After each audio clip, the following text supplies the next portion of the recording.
When did you realize you were an artist? When did you discover your talent?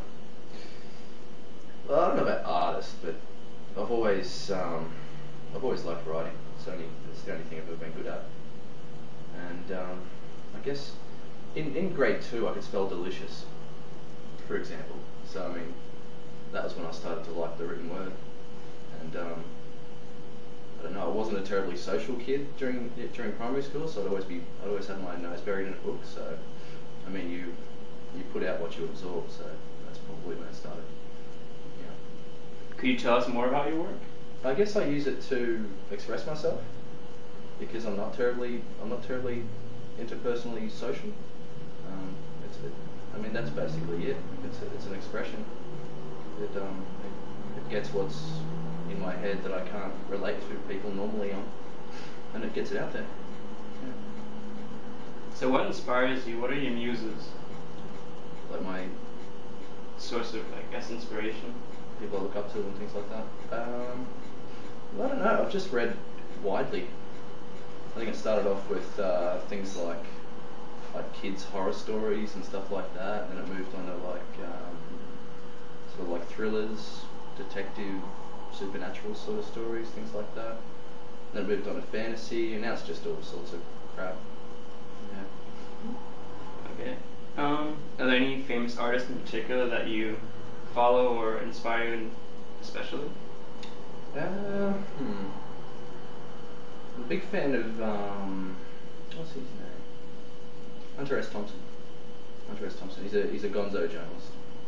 He just goes places, gets messed up on drugs, and records all the freaks, and he ends up becoming one as well. Fear and Loathing in Las Vegas. Yeah. And like music as well. Big fan of like the Chili Peppers. Anthony Kiedis was a good lyrical writer, so he's pretty inspiring for me. I don't know if I'd copy sort of style he does. He's pretty gross out. I mean, one of his songs is called "Party in My Pussy" or "Party in Your Pussy." Yeah, I don't think I want to get that graphic, but yeah, he's definitely an inspiration. That's cool. So how have you gotten your work exposed so far?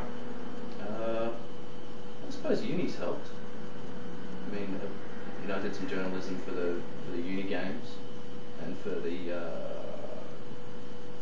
World Transplant Games, but I wouldn't say that's terribly creative though. It's more just journalism stories. You interview people, and you write down what they say.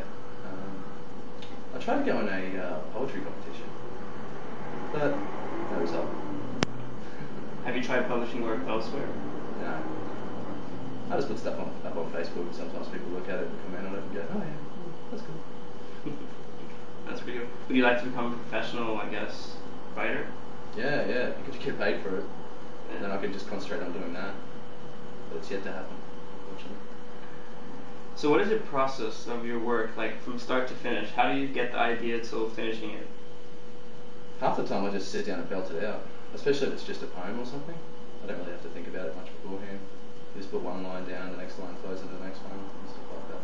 But if I was going to write a short story or something like that, I'd have to think about it a while beforehand. But even then, there's only so much you can keep in your head. You have to just start writing it. Yeah. So does it take a few days though, or does it take hours? A poem can take half an hour. Oh wow. But a short story would probably take longer. I haven't written one in a while. And a news story is easy. Once you've done all the interviews and stuff, probably takes me 15 minutes to tap out a 500-word story now. Quite easy. Once you know how to do things, they come easier. Yeah. Routine. Yeah. So what separates you from other artists doing similar things? Oh, just individuality, I guess. I'm probably better than some and worse than others. I think everyone's separated by their individuality. Yeah, every writer writes slightly different. I mean, at the end of the day, it's all words on the page. But yeah, everyone's got their own little quirks. Cool. And that's all. Thank you very much.